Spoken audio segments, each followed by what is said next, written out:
সাধারণ উপকরণ অসাধারণ স্বাদ, আজ বানাই ট্রেন্ডি এগ রাইস ফ্রাই। চলো তাহলে দেখে নি কি করে বানাতে হবে এগ রাইস ফ্রাই। প্রথমে কড়াইয়ে তেল দিয়ে লঙ্কা কুচি, আলুগুলো দিয়ে একটু ভেজে নেব। আলুটা ভাজা হয়ে গেছে, এর মধ্যে আমি দিয়ে দেব কুচি করে রাখা পেঁয়াজ, কুচি করে রাখা টমেটো দিয়ে ভালোভাবে নাড়াচাড়া করে নেব।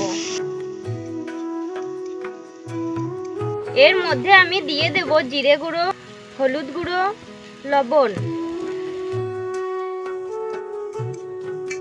এর মধ্যে দুটো ডিম দিয়ে দেব।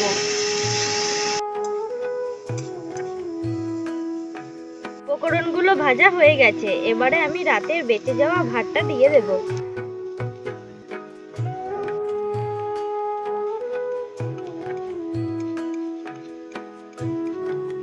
দেখো বন্ধুরা, তৈরি হয়ে গেছে এগ রাইস ফ্রাই। ভিডিওটি যদি ভালো লাগে তাহলে লাইক এন্ড চ্যানেলটিকে সাবস্ক্রাইব করে দেবে।